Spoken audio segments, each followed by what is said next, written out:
The pit stop is vital to every race team's success. Pull off the track, let your team go to work. Outside, clear. Change all 4 tires, fill the fuel cell, and make needed adjustments, all in 8 seconds or less. Hey, good morning, good afternoon, good evening, no matter where or when you're watching, how you're watching, what platform you're on. This is the Pits Are Open, brought to you by Speed Sport, your one-stop shop for all racing news. Speedsport.com, their television station, speedsport1.com.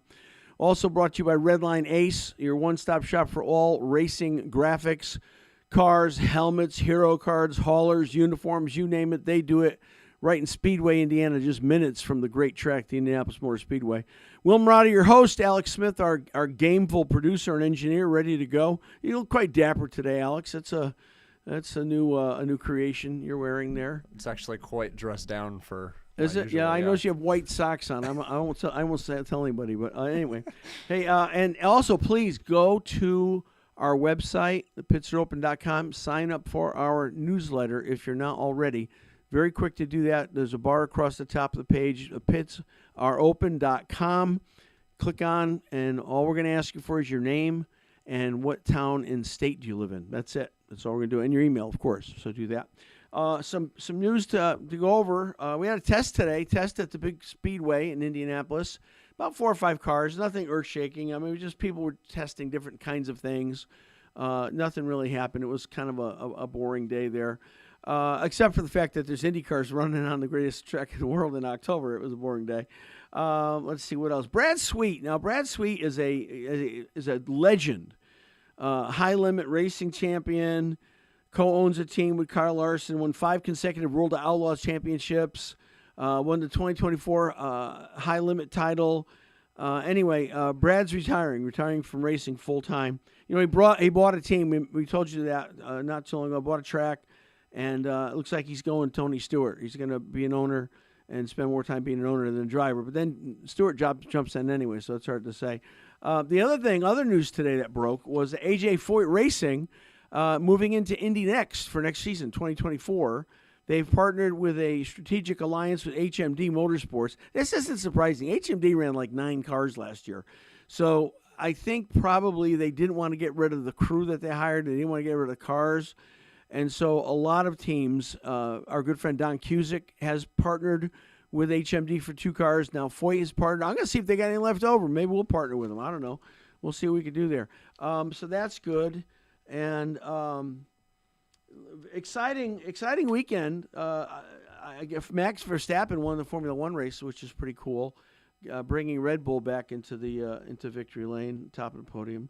So that's good. But we've got a lot to talk about. We'll take a break maybe halfway through and go over some more things. But we got some great guests today. Our first-time guest, we're really happy.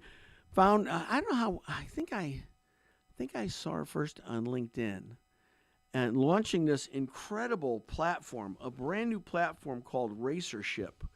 First of its kind, one of its kind, and I love it. It calls it a matchmaking platform and app built on revolutionizing how racers, sponsors, and no, I can't talk now. How racers and sponsors connect in the motorsports industry. The founder, the CEO behind this is Heidi Bandish. I'm sorry. She's got a lifelong of connections in racing and culture. Worked for PRI, SEMA for a while, long time. Very connected, very tapped in. So we're very excited to welcome to the Pits Are Open for the first time, Heidi Bandish. Heidi, welcome. Hi, thank you. How are you? I'm good. Thanks for having me. This is exciting. Thanks for coming on. I got to tell you, I was really fascinated when I first started reading about Racership. It really does seem like a very unique platform. What was the genesis behind it? What gave you the idea to start? Tell us a little bit more about it. But what gave you the idea to start it? What's the need that you're trying to fill with Racership? Yes. So, you did mention that I have a history from PRI and SEMA. So, kind of a full circle moment was when I was at PRI in 2022. I was on the floor, and there was people that I was talking to, others coming up, and lots of racers of all different ages, backgrounds, and what have you. And I had a lot of people asking me, can you connect me to this person? How do you know this person? Just a lot of questions. Yeah. And my role at that time was not to be that person. I was not an agent of sorts. I was not, it wasn't my job, right? So part of what was starting to make me feel like an ick of sorts was there's such a demand for people to have access to what I have access to. Sure. And so that's pretty much how it was born, was noticing that there was this problem. There are these talented racers that come from all over the world. We see them at PRI and trade shows, of course, but they are not always given the avenue to reach the people that they need to, let alone would they ever have a conversation with them. So I thought, I have all these connections, but it's really not my place to walk them over to somebody at PRI. It's not what the business is for. They're doing their own thing. It's not for sponsorship. Sure. So, I just thought, what is my purpose? What am I doing with all these people on my LinkedIn? So that came to be. That's where I thought, what if there was a matchmaking app, like a dating app for racing, and literally matching people up, as simple as it sounds, is the criteria that everybody, signs up with, and what their goals are, their budgets, their background, their racing type, all of this goes into the app, and technology takes it away. And that's basically the small of it, the short of it. I've never heard anyone describe it that way before, which I think is so cool. You call it like a dating app. I'm like, oh, okay, but it's not. It's obviously not that kind of relationship. It's business relationship. But tell us a little bit about your. Let's go back to your background a little bit. How did you get started? What got you around the automotive / racing culture? How did it all happen? Yeah. So. I'll go even before motorsports. I was a teacher. And so that kind of ties into a lot of, I think, my work ethic and how that actually helped me at PRI when I started at PRI. So it was early 2000s, and I had quit my job as a preschool teacher. And this position was open 20 minutes away from my house in Laguna Beach, California. And I applied, got the job. And after working there for a while, some of what I heard, word on the block was, a lot of what people liked about not only me, but others that came into that building, where they came from different backgrounds. And I was a teacher. So by nature, I am helpful, provide customer service. I'm always wanting to learn. I want to teach. I want to just be immersed in all of the things. So, in being of that nature, I think that's where Steve Lewis, who was running the joint at the time, he trusted me with things that I look back and I think, I can't believe that I was trusted to even just write an email. At the time, it just, you don't know who you're really talking to, which is kind of the glory in it, because it takes away the nerves. But that's where it began, was working there under the wing of Steve Lewis and the team that he had created. Those people are still, some of them are still really, really close friends of mine, my biggest cheerleaders. It's just the power of connection and relationships. So yeah, I think it's pretty amazing. We're by the way, we have a preschool and we're looking for teachers. So if you well, spare time. No, just kidding. It's hard. It's being listen. Working with children is difficult when it's good, and I see what our teachers go through, and it's hard. It's a hard profession to be in, and you really have to be the right person. You have to have the right skill set, and so I work hard under pressure. Yeah, right. I admire people that are in the preschool world, because it's a different It's a different environment. It's kind of like racing, though. It's kind of like taking care of kids who are drivers. It's the same kind of so that's Yeah, the same kind of mentality. So on a practical level, let me say this too. I am so excited because through nothing of our own, just I guess timing, we were able to get in. I say we being Marotti Autosport, we were able to get in kind of on the ground floor with Racership, and we're I don't know how you called it, the Hall of Fame or the Wall of Fame or however it goes. How many companies are like early adopters like we were? Well, actually, just as of yesterday, I have almost 100. So I'm at 96. Wow, good for you! Founding members that are on Yeah, the Wall of Fame. that is And cool. yeah.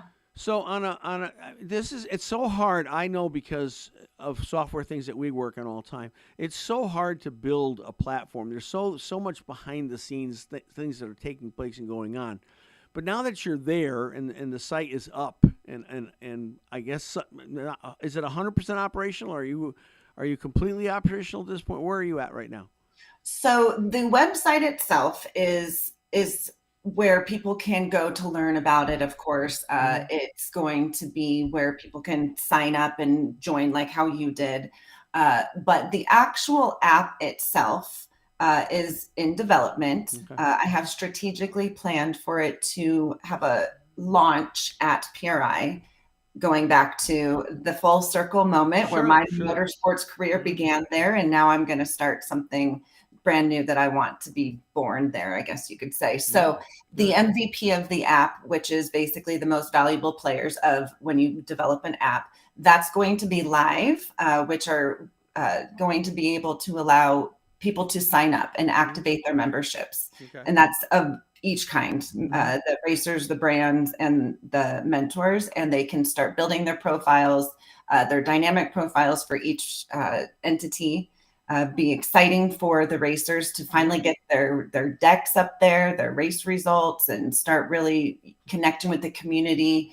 It's a feed. They can follow each other. It looks and feels just like Instagram. I wanted it to have really not a big transfer for social media. I wanted it to feel just very natural. So so that'll be at PRI. And then the full app, which includes a directory, more things integrated for racetracks, race series, creators, and I could go on, but that will be early 2026. Wow. It'll be live in the app stores, Google Play, and the Apple Store. So cool.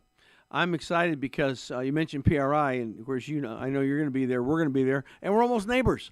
We are. Our locations are very closely aligned, so that'll be fun. We can.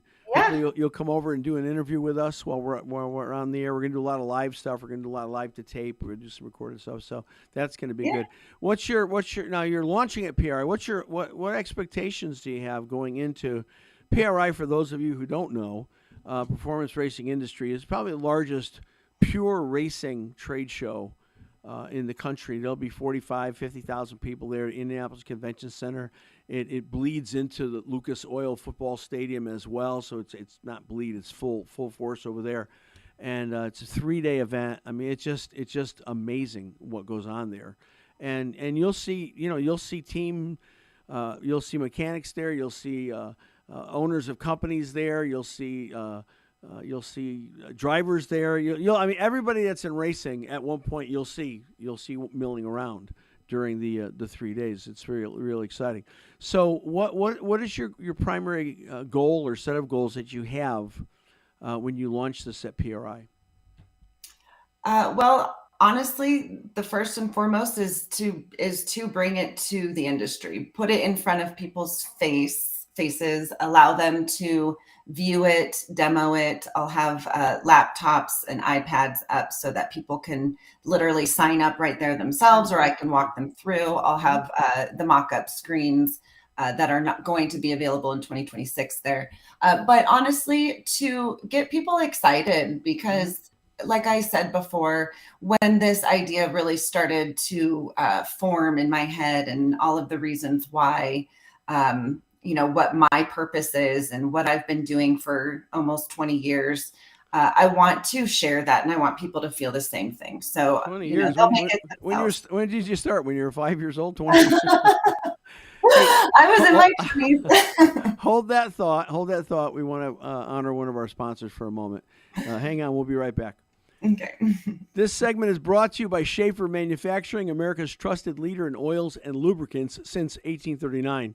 If you want maximum performance and protection for your engines, fleets, equipment, Schaefer delivers. Their advanced lubricants reduce friction, run cleaner, last longer, saving you money with fewer breakdowns and less downtime. That's why professionals in trucking, farming, racing, industry all turn to Schaefer.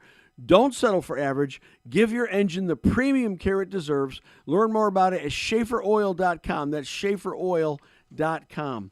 And we love Schaefer. Thank you so much, Schaefer Oil. All right, we're back with Heidi Bandish. And Heidi is the CEO and founder of Racer Ship, which is kind of a cool name to begin with. And so let's say, so you're saying this is for racers, this is for teams, brands, eventually tracks. Like anybody that's involved in motorsports is going to have access to this platform. Is that right? Yeah, in their own ways. The main players are the racers, the mentors, and the brands, essentially, because that is what we need to connect to streamline the business in motorsports for sponsorship. And I want to reiterate, building relationships and partnerships. And then with that, I have not forgotten about what also is important, and that is the racetracks. I think that this will be great for a lot of local tracks, get attention on them. I'll have a directory, so specific for racetracks, and they can list themselves there.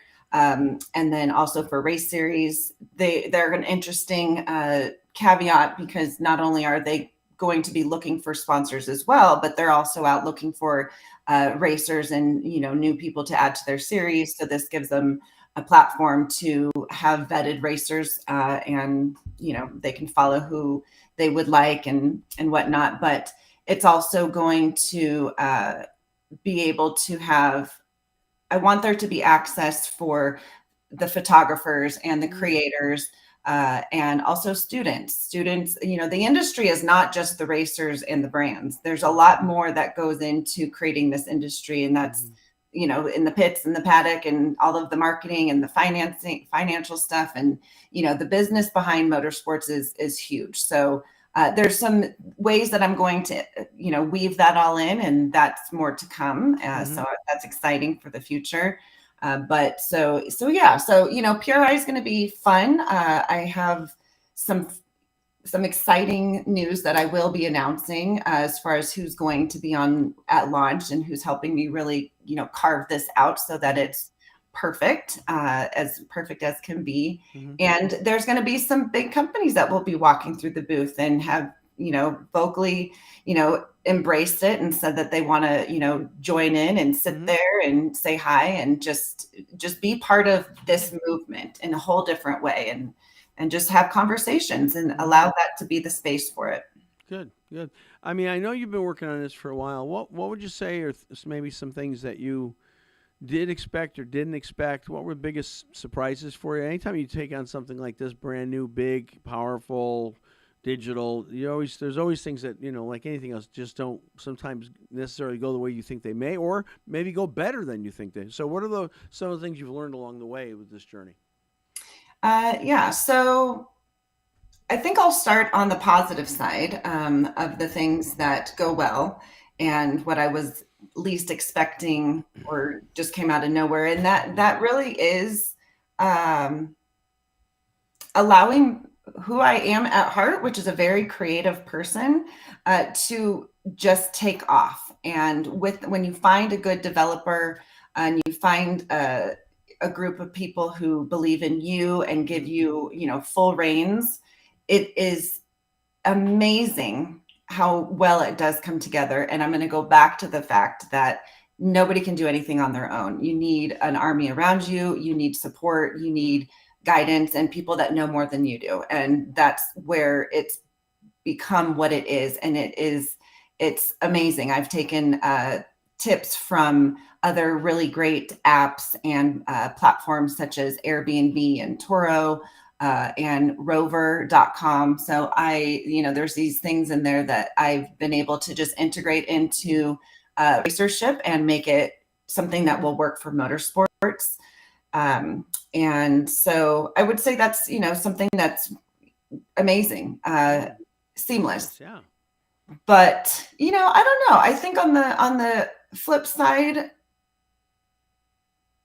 it's a language. It's a language, obviously, that you have to learn, and it's confusing. And in order to really be able to even speak on it, it's taken a while. I mean, I have it all in my head.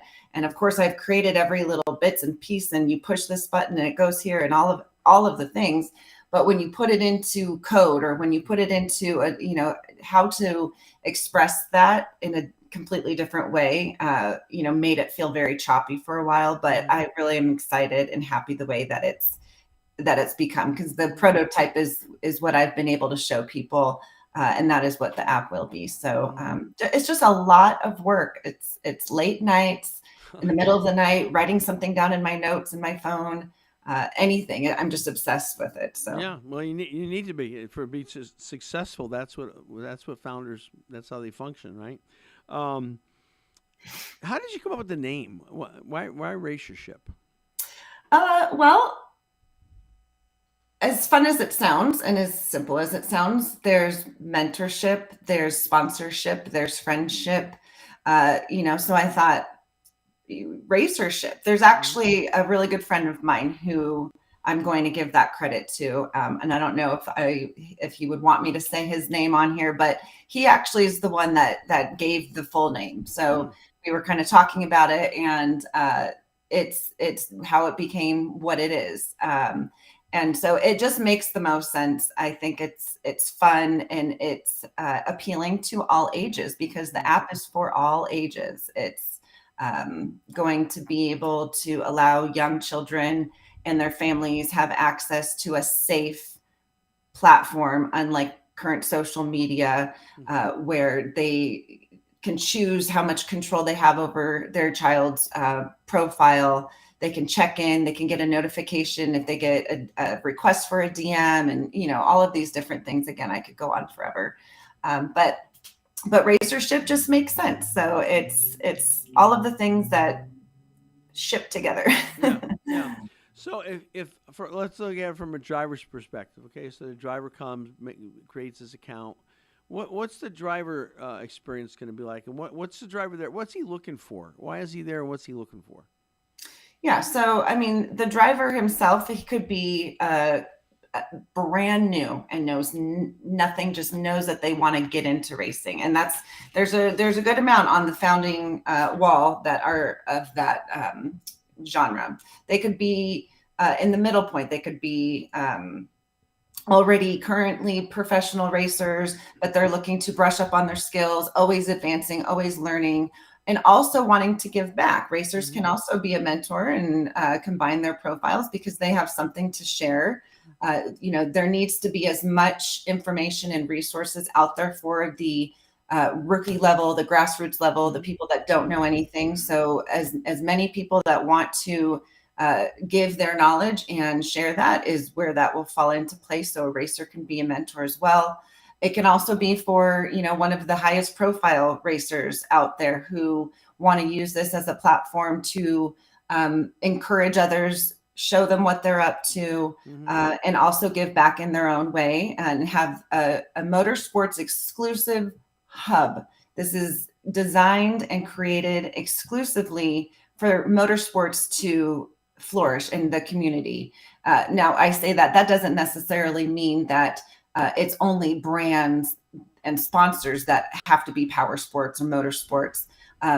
This is an open door policy. I want to invite people that have never advertised or worked in motorsports to come be a fly on the wall.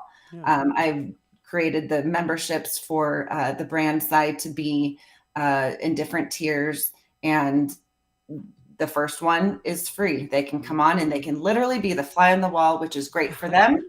And it's great for the racers because they want to be seen. So for them, they finally have that access rather than walking up and saying, can can I email you my deck, or can I, here's my deck, or show, can I, so it's all of everything that's currently happening on a mass level with technology. Wow. And it is amazing with technology, but I know when you were talking about how difficult or time consuming it is, there's so many different things behind the curtain that go on. And I think of it like AI. I mean, I'm using AI more now than ever, but when I first started, gosh, I didn't know anything. And it's once you start learning how to do it, it really gets much easier for you, but it also opens more doors for you, more opportunities. I'm wondering if this can be true for your racers, your brands, folks that get on. Once they see what the capabilities are and how they connect, it'll make them be even more effective in trying to do those things. Yeah. I mean, the technology itself is vetting the industry. Everybody that signs up with their criteria, you'll see it in your feed. It'll show you suggestions, and everyone can go in and alter their information at any time. And then the technology does the work. And it still is very human. Everyone's managing their own profiles and their own communications. They can talk to each other. Whatever it is that they need to do, this is the place that it's going to be. And I want it to be a positive place, encouraging, really just representative of how I have been able to get to where I'm at. And that's through the support system. And I would not be able to even have come up with an idea like that had I not had the support that I had from day one. Sure. Well, listen, I can't wait for the launch. I will be hanging around the booth. Well, I'll abandon my booth and hang around your booth when you're going to do the launch. We're not far. I know. I mean, literally, I think I'm looking at the map. I think it's like, less than 100 feet away. We'll have to count our steps. We'll play a game. Yeah. We'll have to Okay, count we'll do our it. steps. All right. Hey, listen, Heidi, thank you so much. Great to see you. Can't wait to see you at PRI. Can't wait for the lunch. It's going to be exciting. Keep up the great work. Thank you so much for being our guest today. Thank you. Thank you very much for having me. Thanks. All right, let's take a moment, Alex, before we do that promo. Honor another one of our great partners, great sponsors, Speed Sport. And Speed Sport 1. Racing fans, if you want to stay plugged into the action, there's only one place to go, speedsport.com, speedsport1.com. From breaking news, in-depth features, live coverage of events across the country for motorsports, Speed Sport is your all-access pass. Whether it's IndyCar, NASCAR, dirt track, or drag strips, Speed Sport brings the stories, the highlights, and drama right to you. So don't miss a lap. Visit speedsport.com or tune in at speedsport1.com. Your home for everything racing. Thanks, Speed Sport. We love you guys. Appreciate your support. And because we love you so much, here's a promo. What's happening this week on Speed Sport? As the weather cools, the action is hotter than ever on Speed Sport 1. On Tuesday, the U.S. legends will be turning left and right at this year's NX Road Course World Finals from Dominion Raceway. Wednesday, catch a new episode of Trail Hero X, where reality and off-roading come together. Thursdays are for the IHRA Outlaw Nitro Series. And don't miss IMCA Racing on Friday with the 2025 Race Saver Nationals from Eagle Raceway. Go to speedsport1.com for details and viewing options. All right, welcome back. Hey, great to have Heidi on, and I want to encourage you. You can check it out now. The website is up and operational. It tells you more about it. You can go to racership.com is the address and learn more about Heidi, learn more about the site. Very exciting, very cool stuff. And I give her a lot of credit. It is tough. It's tough to launch anything new. I've been doing new stuff for better part of 30 years. And there's always a lot of, it always takes you more, longer than you want it to take. It always costs you more than you want to invest, but it's worth it in the end. We've got a next guest coming up here. And while we're waiting, a lot of you know who he is. A lot of you have heard of him. I'm excited. I saw this. I forgot where it was, but it popped up on my social media feed. And it's a program, it's a project called BlackBird 66. And very excited. Caught my attention right off the bat because it's something that Dan Gurney had spoke about. And many of you know who Dan Gurney is, one of the greatest racers, engineer, builders, really of all time. And Dan spoke out not frequently, but when he did, he had something serious to say. Dan was probably one of the best minds ever in motorsports in terms of innovation, in terms of wisdom, understanding things from a driver standpoint, from a team standpoint, from a sponsor standpoint, from a fan standpoint. Dan just had incredible intuition when it came to motorsports. And I was talking with some today who knew him, knows the family quite well. We've had him on the show before. My friend Mike Lashmit at Vintage Indy.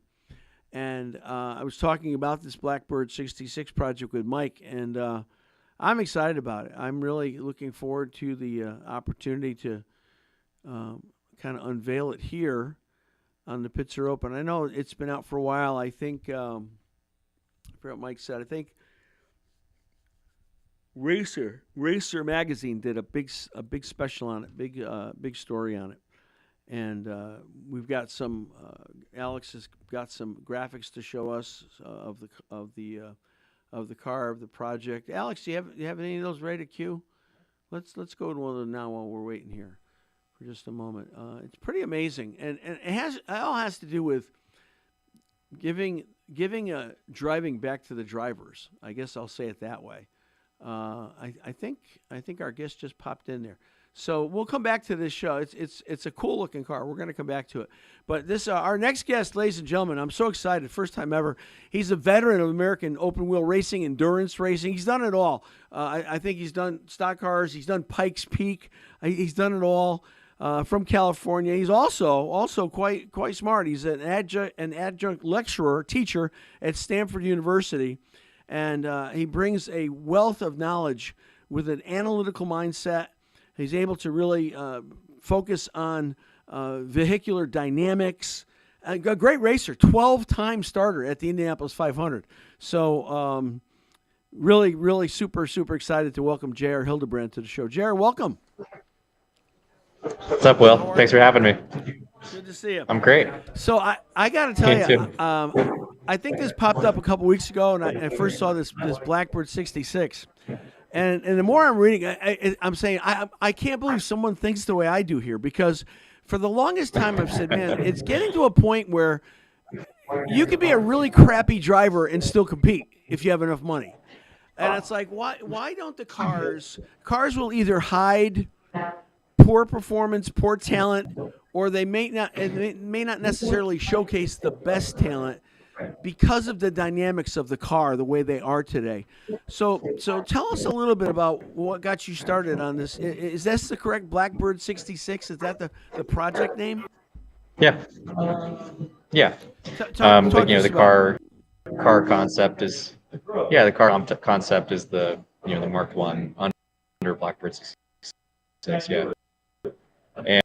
And I mean, you've said a lot of it, already, and I broadly, from my perspective, through a career in motorsports, I grew up as a fan of IndyCar racing, of open wheel racing generally, through the 90s, early 2000s, right? So you kind of know what it's like. You've seen it in this really radical era, where the cars are wild. You've got competition in every dimension, of the sport, from chassis to engines, tires, all the rest of it.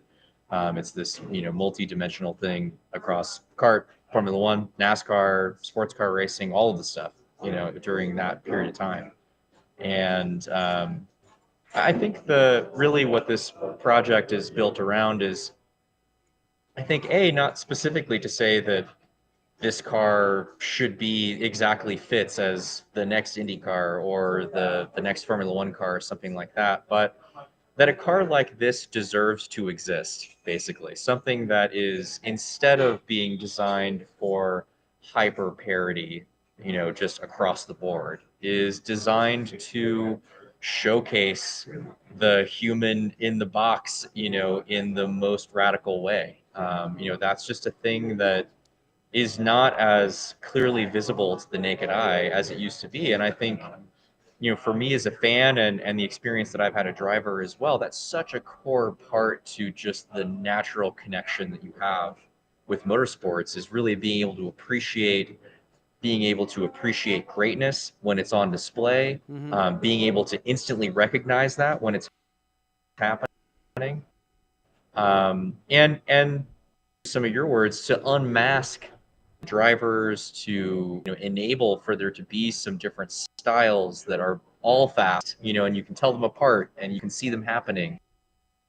And so, there's some of the, just basic principles that are baked into this concept, from the beginning is, and I guess I would say the other piece of it is just simply to zoom out and to say, look, there's room to explore these things in a way that there might not have been like 20 years ago. So we should, just on the principle of it.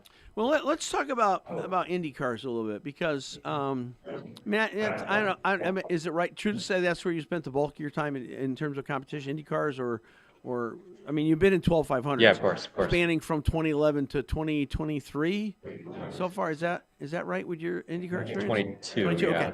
So, all right, tell me. I've never driven an Indy car, so you have many times. So, is it fair to say that because of the aerodynamic packages that are on the car now, I'm not saying anybody could do it, and I'm not saying anybody should do it, but if you're a driver, you're a race car driver, and you have a modicum of talent and ability, pretty much anybody can get in a car and drive around and be okay. Is that a fair statement? I guess I think about it this way, which is that it's not only about downforce. It's not only about any one thing. But in a general sense, I mean, I think back even to like the first time that I drove an IndyCar, which was the previous era of the IndyCar. Those were less horsepower than like the car currently makes and whatever. But for all intents and purposes, kind of in the same range of like power to weight ratio and grip to tire, or grip to power. So kind of tire to the downforce and tire combination, making for how much grip the car has to how much power it has. And I mean, I remember thinking really clear, like it stands out in my head the first time that I drove the short course at Sebring with Andretti during my Indy Lights Championship winning year, that it was like, oh, it's just kind of like it's just like the Indy Lights car. It's just a little bit bigger, and so it does everything a little better, but it wasn't altogether any more wild to drive, really. Like you hear these stories from Dario Franchitti and Oriol Servia and guys that, their first time in let's say an IndyCar of sorts at the time was like kart in the, 98, 99, 2000, somewhere in there. And they were like, just, you're just trying to keep the car between the white lines for the entire first day that you're driving it. You're like coming in asking for a diff change so that you can take an hour off and like collect your thoughts, because it was that chaotic. And so, it's just not like that. It's a much more refined exercise now. Part of that is because, and I think that's part of the whole conversation that I'm keen to have around this concept, is that's not necessarily a bad thing, but it that's a reflection of the fact that technology has improved and the cars are altogether better, than they used to be in so many ways. The fact that they can run the same lap time that they used to back in that era with way less horsepower, just speaks to the fact that the cars themselves are a lot better. But sure. I think rather than just continuing to go down that path, my perspective here is, let's pause for a second, zoom out, acknowledge the fact that some things have changed, and reset with a fresh baseline that gives a little bit of that just naturally occurring, wildness factor back into play, to make it so that it's just not this ultra refined precision exercise anymore. Because once it becomes that, however that occurs, all of these other things start to happen where it's hard to tell the difference between different guys in different cars. It's, all the things that are making for, a guy to be in the top, in the top 3 versus outside the top 10 are just like these little things out in the margins, And so, you asked about your direct question was, should we be doing things basically to make just, the way I take it is like just less fundamentally easy to drive the car. Because I do think that kind of is the case, right? That when the car's got more grip than it has power, when you go out of the pits at Indianapolis and you're just wide open all the way onto the track, in race trim, all the way out on your first lap, there's always going to be an incredible skill required to get that last little bit out of it that's still going to separate, your Scott Dixons and Alex Belows and Joseph Newgardens from, the guys that are outside the top 10 or 15. But it's just the gap there is not as big because it's just, to your point, it's actually not fundamentally as hard. The basic driving skill required is not as high. Okay. Jay, I'm going to ask you to pause and hold on to that thought for a moment. We're going to take a moment to honor one of our sponsors. This segment is brought to you by America's Christian Credit Union. Looking for a smart, faith-aligned way to grow your savings? Listen up right now. America's Christian Credit Union offering a 12-month certificate at the highest rate in the nation, 4.75%. Limited time offer, new members only, deposits up to $1 million. You can get started for as little as $1,000. It's called the Term Share Certificate, similar to a CD, but low to admission. So don't wait. Lock in the rate now before it drops. Go to americaschristiancu.com/pits. That's americaschristiancu.com/pits to get started today. Insured by NCUA. All right, thank you. J.R. Hildebrand, we're so happy to have you joining us today on The Pits Are Open. I guess the question is, I love this idea. I was talking to Mike Lashmet earlier today because Mike grew up as a young team member in that era of the late 90s, early 70s, worked for Pat Patrick, worked for George Bignotti, worked for Vel Parnelli Jones. And it seems like that's kind of a consistent feeling among the veteran team folks, veteran mechanics, that the cars aren't as much of a challenge to drive as they used to. And Mike says, yeah, but you might have to sacrifice some speed. So, we don't have, we don't hear anymore at Indianapolis, it's a new track record. Those days are over. So this car, Alex, would you pop the car, please, that mock-up for a second? I want to just have folks look at it real quick. So this car without aerodynamic, well, now, I mean, the body itself is aerodynamic, obviously. I'm sure there's some built-in aero into the car. But without front wings, without rear wings, and with hopefully a much more horsepower-driven engine, what would you think? I mean, this is maybe even a hard question to answer, JR. What would you think we're talking about for speed of a car of this design, this type, at a track like Indianapolis? I mean, we're not talking 240 going into the straightaways, are we? Going into the corners. I mean, it's something like this with the way that I've sort of outlined this, more in the context of a road course car is something that's 4-digit horsepower, healthily so.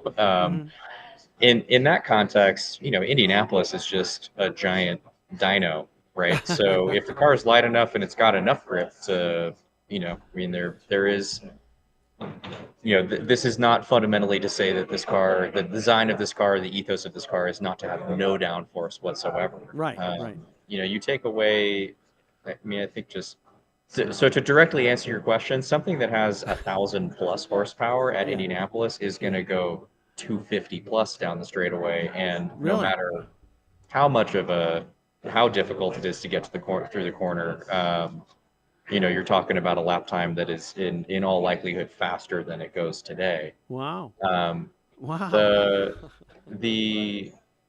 But that's actually not exactly the point here, right? No, I understand. I think that the specifics of, this was not designed with any particular set of constraints in mind. That's sort of the next phase of this process, basically, is to say, okay, what should it actually be from a true structure and engineering and design point of view, from that point of view, for more through that lens. I don't know. I think taking Indianapolis as the example, like, even just thinking back to cars that were a version of the existing car that was lighter. So pre-hybrid, pre-aero screen, let's just go all pre-intrusion panels, like back to the very original version of this car. That we were qualifying at way less downforce than we currently are, just on the basis of weight, basically. So all of these things, the sensitivities of all of that stuff all have quite a bit of interplay, with each other when you actually get in the, simulation machine and start messing or start tweaking the knobs.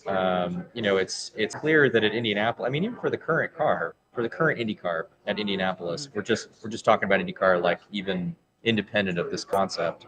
Not much has to change to be at track record speed, really. Wow.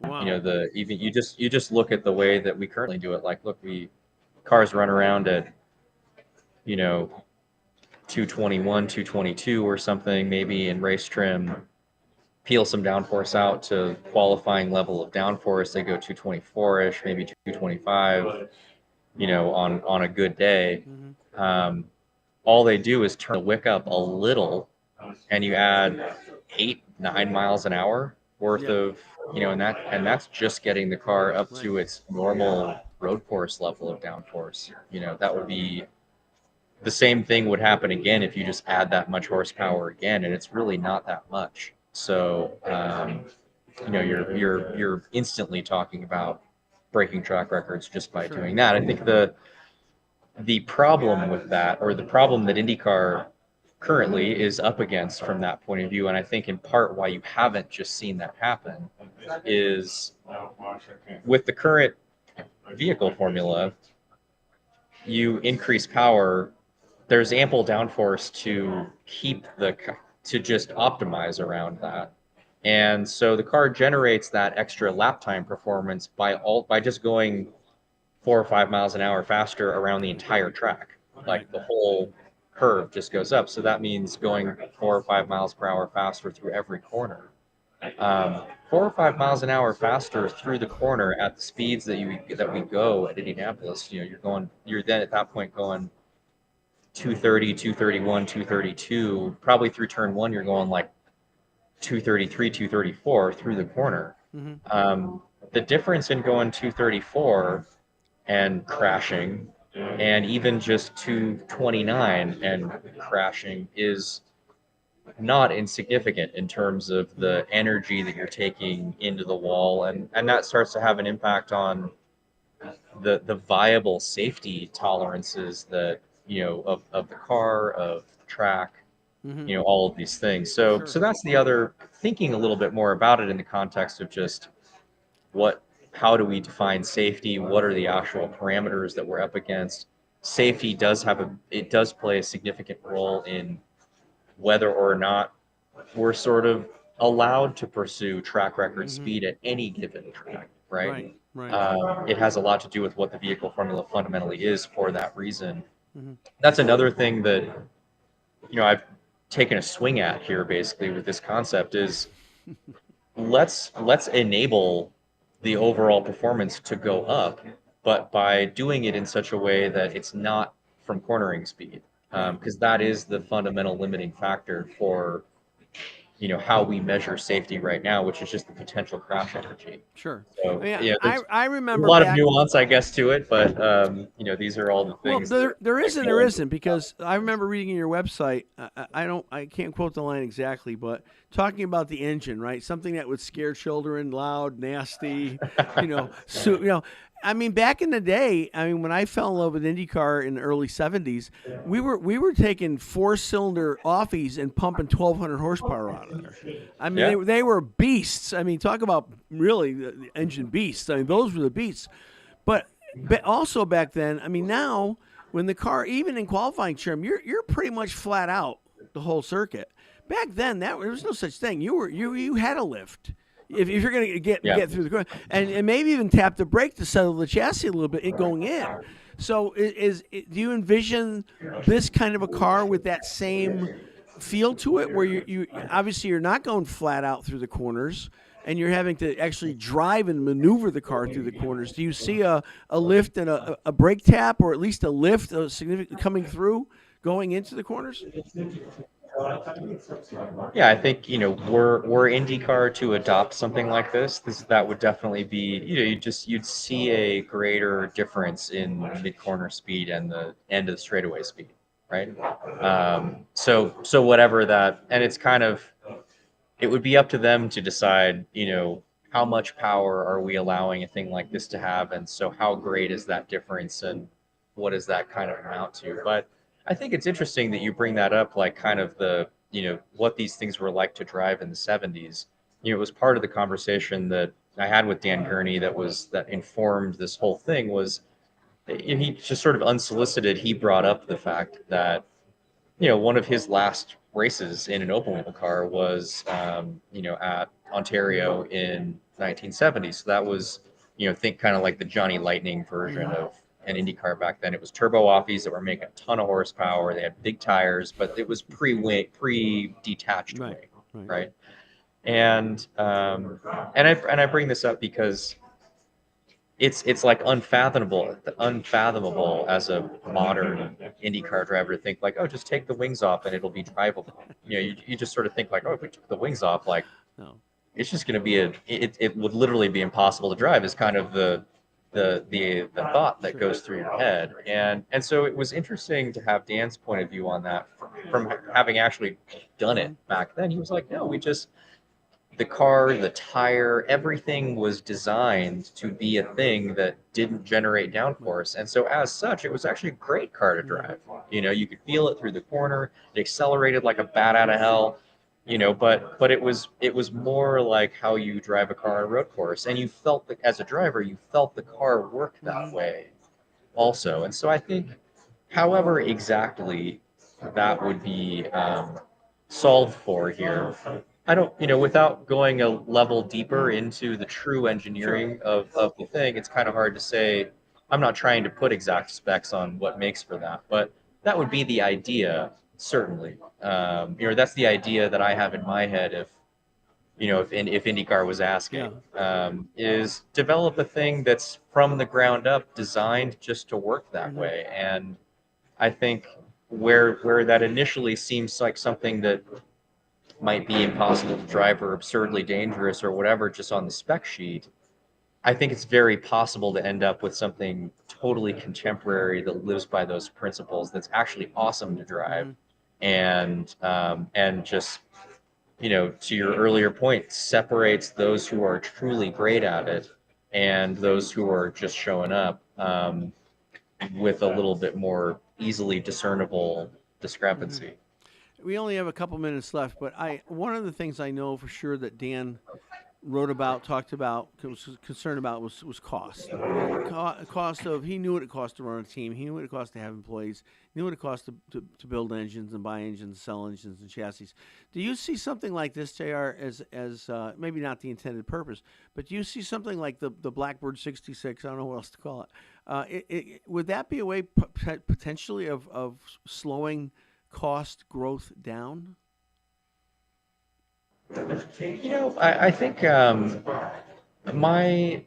it's a great question, and it's probably above my pay grade, but I'm sure not. I guess my general point of view here is we can only make it cheaper to such an extent, and that if it becomes a race to the bottom, that is not a recipe for something that's ultimately great to be a part of, to watch, whatever. And so I guess my focus here with this, at least to the degree that it's on my mind, is how do we just increase the value proposition of being part of the thing that's going on? Yes. And part of that, there's a lot of things that go into that this project doesn't fundamentally address in any particular way. Maybe that's phase two, but to start with, my intention here is to say, hey, I think we can just make the actual thing that's going on much more compelling. I agree. And I agree. And so let's start with that. And, hopefully hopefully that would, for any particular space in the context of any championship, or for that matter, something that doesn't exist yet or whatever. You know, can we increase just the value proposition associated with being involved in this thing by increasing the connective tissue that the thing has with the fan base, and so it's drawing people in, and we're getting more eyeballs in sort of a naturally occurring way. And then go from there. So yeah, to close out, you've brought up probably the most important question for the business of the sport going forward. I'll have to come back with research some, and return on that one, Jared. Hey, with some last thoughts question, there, for and sure. thank you so much for coming on. I can't tell you how thrilled I was when you said yes. Thank you for coming on. Yeah, of course. Anywhere down the road, near future, middle of seeing an actual prototype constructed? Yeah, it's a good question. It's what I'm working on right now. Right, Basically, good. is what are the there's two parts of that process. One is really refining the vehicle design from more of a structural and engineering point of view. So that happens in a virtual space these days. I've pursued and actually had a lot of inbound outreach from folks that fundamentally sort of have those resources. So that's I was just on the phone before the call, talking about that, and about to get on the phone as soon as we get off Chris here. Chris Beatty on the job, and Stefano De Ponte. Yeah. We'll have to get them all involved. And and then the other part of it is trying to figure out what are the potentially various avenues to making this thing exist in real life. So rest assured, it's on my mind, and that's on my agenda. Well, we'll have to get you back on when you're a little farther down the road. Can't wait to hear more about it. Jared, again, thanks so much. We really appreciate you, and keep exciting the sport with new ideas. It's really cool. Thank you. Cheers. Thanks, guys. Okay. All right, everybody. Jerry Hildebrand. Hey, we're over. I think. Are we over? Is the disruptor out there or no? Is the disruptor? His name is, but I'm not sure if we he don't is. see if he is. Let's find out. Let's see. Let's click him on, see if he's there. Is the disruptor there? Hello, disruptor. Hi. I hear him. I hear the disruptor. Where is he? Oh. Can you hear me? I see. We hear you, but we can't see you. Your camera. Yes, we can hear you. Hello? Yeah, I Okay, bought probably the not. shiny Okay. new computer just to do your show, and I can't figure out how to turn the damn camera on. Yeah. Yeah. How exciting is we're that? gonna have Alex. That's exciting. We'll have Alex text you some instructions as soon as we go. All right, listen, folks. Thank you so much. Remember, check us out on all social media platforms. Our website, pitseropen.com. And we'll take a little bit of a break here, and then I'll be back with you on the Kurt Hansen show. We're going to be coming right back, so you have to go to racecentral.live is where you want to go. Racecentral.live is Kurt's website. The show streams live there, and we'll be there in just a few minutes. So thanks, Alex. Thanks so much, and love you guys. We'll see you next week.